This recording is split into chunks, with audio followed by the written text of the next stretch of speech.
প্রিয় ভাইরা আমার একটা বদনাম আছে, আমি যা বলি আমি তাই করি। আমাকে ঢাকা থেকে যখন বলা হয়েছে আসনটি ছেড়ে দেন, আপনাকে উপযুক্ত পরিষ্কার দেয়া হবে, আমি শুনি নাই। তার কারণ আমার এতগুলো ভাইকে পথে নামিয়ে আমি কোনো কিছুর লোভে তাদেরকে ছেড়ে যাব না। রাজনীতির মাঠের আসল নাটকটা বোধহয় জমিয়ে রেখেছেন ব্যারিস্টার রুমিন ফারহানা। ব্রাহ্মণবাড়িয়া 2 আসনে যা ঘটছে তাকে এক কথায় বলা যায় ঘরের শত্রু বিভীষণ, অথবা একাই 100। বিএনপির সাবেক এমপি এবং একসময়ের সংসদে ঝড় তোলা নেত্রী রুমিন ফারহানা এবার তার নিজের দলের বিরুদ্ধেই দাঁড়িয়ে গেছেন। 15 বছরে শেখ হাসিনা আটকাইতে পারে নাই, আপনারা তো দুধের শিশু। বিএনপি এ আসনে তাকে মনোনয়ন দেয়নি, কিন্তু রুমিন কি দমে যাওয়ার পাত্রী? তিনি স্বতন্ত্র প্রার্থী হিসেবে মাঠে নেমেছেন এবং প্রতীক পেয়েছেন হাঁস মার্কা। আমার একটা হাঁসও যেন কোনো শিয়ালের বাচ্চা চুরি না করে।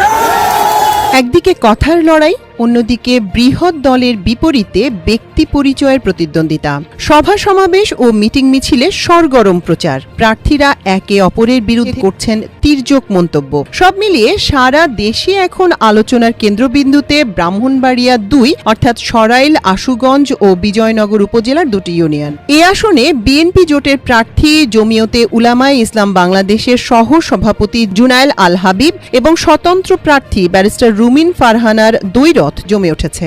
দর্শক, রুমিন ফারহানা বিপুল ভোটে জিততে এদেশের মানুষদেরকে দেখিয়ে দিবে এবং এদেশের বড় বড় যে নেতা কর্মীরা আছে তাদেরকে দেখিয়ে দিবে যে কোন দলে না থেকেও নির্বাচন করে মানুষের পাশে থাকা যায়, মানুষের সবসময় ভালো কিছু করা যায় এবং মানুষের বিপদে আপদে সবসময় থাকা যায়।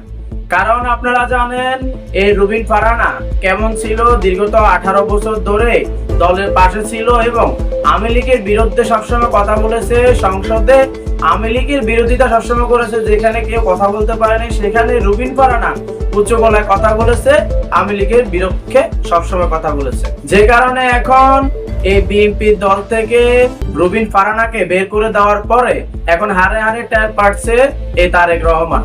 তারা এটা বলতেছে যে এই রুমিন ফারহানাকে বের করে দেওয়া দল থেকে আমাদের ভুল হয়েছে। তো দর্শক, এই বিষয় দেখেছেন ভিডিওর শুরুতে কিছু অংশ শিরোনামের মাধ্যমে, এবার দেখুন বিস্তারিত পুরো ভিডিও জুড়ে। এই বিষয়গুলো দেখার পূর্বে আপনাদের কাছে একটা অনুরোধ, আমার চ্যানেলে যারা নতুন আসছেন চ্যানেলটিকে সাবস্ক্রাইব করে দিয়ে অল ক্লিক করে পাশে থাকা বেল আইকনটি বাজিয়ে দিবেন, তাতে করে আমার চ্যানেলের সবথেকে আপডেট নিউজগুলা সবার আগে আপনাদের কাছে পৌঁছাবে। তো দর্শক, চলুন দেখে আসি। এই রুমিন ফারহানা এটা বলতেছে যে বিপুল ভোটে জয়লাভ করে এদেশের মানুষকে এবং বিএনপির বড় বড় নেতা কর্মীদেরকে দেখিয়ে দিবে যে দল ছাড়াও নির্বাচন করে মানুষের পাশে থাকা যায়, সেটা আমরা দেখব। তো দর্শক, ভিডিওটা অত্যন্ত গুরুত্বপূর্ণ হতে চলেছে, তাই ধৈর্য ধরে একটি লাইক করে সম্পূর্ণ ভিডিও মনোযোগ সহকারে দেখতে থাকুন।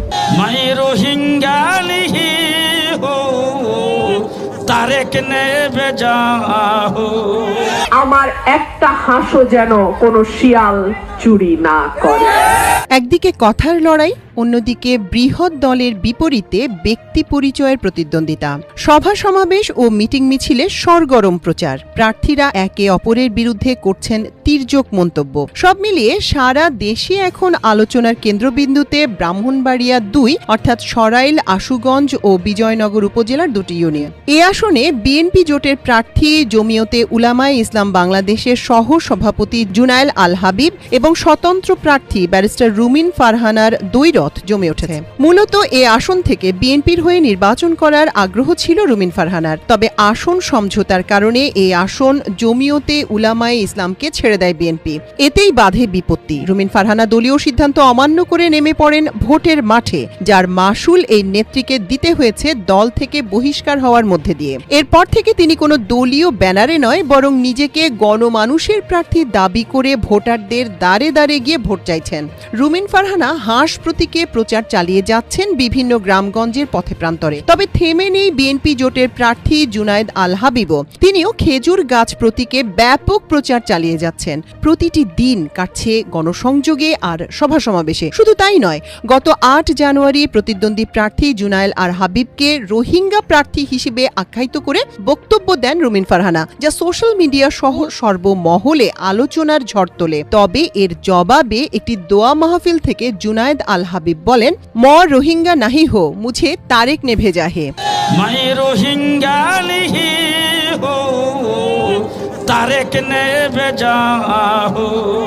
তবে সাম্প্রতিক বিএনপি চেয়ারম্যান তারেক রহমানের ব্রাহ্মণবাড়িয়ার সরাইল সফর এ আসনের নির্বাচনে গুরুত্বপূর্ণ প্রভাব ফেলেছে। বিশেষ করে তিনি ওই দিনের সভায় বিএনপি জোটের প্রার্থী হিসেবে খেজুর গাছ প্রতীকের জুনায়েদ আল হাবিবকে সবার সামনে পরিচয় করিয়ে দেন এবং তাকে জয়ী করতে সবার প্রতি আহ্বান জানান। এরপর থেকে বিএনপি নেতাকর্মীদের জোট প্রার্থীর পক্ষে কাজ করতে দেখা যাচ্ছে। সরেজমিন জানা গেছে আসনটি বিএনপির ঘাঁটি হিসেবে পরিচিত। এ আসন থেকে 1991 ও 1996 সালে বিএনপি মনোনীত প্রার্থী জয় হন। পরে 2001 সালে বিএনপি জোটের প্রার্থী ধানের শীষ প্রতীক নিয়ে আসনটিতে জয় পান। এছাড়া 2018 সালের নির্বাচনে এ আসন থেকে জয়ী হন বিএনপি মনোনীত প্রার্থী উকিল আব্দুস সাত্তার ভূঁইয়া। ঐতিহাসিকভাবে এ আসনে ধানের শীষ প্রতীকের প্রতি মানুষের অন্যরকম আগ্রহ রয়েছে। তবে আসন্ন সংসদ নির্বাচনে ধানের শীষ প্রতীক না থাকায় ভোটারদের মধ্যে এক ধরনের অস্বস্তি রয়েছে। কয়েকজন ভোটার জানান, আসনটি বেশিরভাগ সময় বৃহৎ দলগুলো তাদের জোটের প্রার্থীদের জন্য ছেড়ে দেয় এলাকায় কাঙ্ক্ষিত উন্নয়ন হয়নি। দল তো আর সব এক না বাব, অনেকে অনেক কথা বলে। আমরা তো বাদান আছি বলতে যাইতাম, আমরা তো যেটা আপনার নেতা বেতা কো আমরা এটাই আবার শুনি। দশের সাথে থাকতে গেলে এলাকার আডিবারের মানুষের যেটা বললে এটা তুই থাকতে ষড়যন্ত্র করে দাঁড়াইছে। এরপর আর ভূত আছে, সারকা মাথা, আট মাথা, আর কি মাথা, কোনো মানুষ লোক আমরা দাঁড়িয়ে গেছেন। দুরা দাঁড়াবি হুজুর হিজুর গাছ মার্কা, আর রবিন পার্কান আছে, রবিন পার্কান আছে আশ মার্কা, কিন্তু পাইড হবে হ্যাঁ দুজনের মধ্যে ফাইট। তবে এবার এ আসনের ভোটাররা আশায় বুক বেঁধেছিলেন হয়তো এ আসন থেকে বিএনপি ধানের শীষ প্রতীকে তাদের প্রার্থী দেবে, কিন্তু তা না হয়ে আবারও জোটের জন্য ছেড়ে দেওয়া হয়েছে। এতে এ এলাকার ভোটাররা অনেকটা আশাহত হয়েছেন। আশুগঞ্জের বাহাদুরপুর গ্রামের খায়রুল ইসলাম বলেন, ধানের শীষ প্রতীক না থাকায় বিএনপির পদধারী নেতারা তাদের জোটের প্রার্থী জুনায়েদ আল হাবিবের পক্ষে কাজ করলেও তৃণমূলের অনেক কর্মী রুমিন ফারহানার পক্ষে কাজ করছেন, যা ভোটের লড়াইয়ে প্রভাব ফেলবে। খোলাপাড়া গ্রামের শফিকুল ইসলাম জানান, এলাকায় দুজন প্রার্থীরই প্রচার রয়েছে। সাধারণ ভোটাররা অনেকটা দ্বিধাগ্রস্ত। একদিকে বিএনপি জোটের প্রার্থী, অন্যদিকে বিএনপির একসময়ের দাপুটে নেত্রী রুমিন ফারহানা। এ কারণে ভোটের লড়াইয়ে ফলাফল কার পক্ষে যায় তা আগে থেকে আমার সঙ্গে থাকে। আমি আজকে আপনাদেরকে ওয়াদা করছি, আপনাদের যে কোনো বিপদে আপদে কষ্টে দুঃখে উৎসবে শোকে আপনারা আমাকে আপনাদের পাশে পাবেন। আমি আবারও বলি, আমি যা বলি আমি আমার ওয়াদা রক্ষা করি। আমাকে ঢাকা থেকে যখন বলা হয়েছে আসনটি ছেড়ে দেন, আপনাকে উপযুক্ত পরিষ্কার দেয়া হবে, আমি শুনি নাই। আমি শুনি নাই তার কারণ আমার এতগুলো ভাইকে পথে নামিয়ে আমি কোনো কিছুর লোভে তাদেরকে ছেড়ে যাব না। আজকে যারা আপনাদেরকে নানান ভাবে ভয় ভীতি দেখায়, দর্শক আপনাদেরকে ধন্যবাদ পুরো ভিডিও জুড়ে পাশে থাকার জন্য। আজকের ভিডিও নিয়ে আপনাদের যদি কোনো মূল্যবান মতামত থেকে থাকে তাহলে কমেন্ট বক্সে এসে অবশ্যই জানাবেন। তো আজকের ভিডিও পর্যন্তই, আবারও চলে আসবো নতুন কোনো ভিডিও নিয়ে, নতুন কোনো টপিক নিয়ে। সে পর্যন্ত ভালো থাকবেন, সুস্থ থাকবেন। আল্লাহ হাফেজ।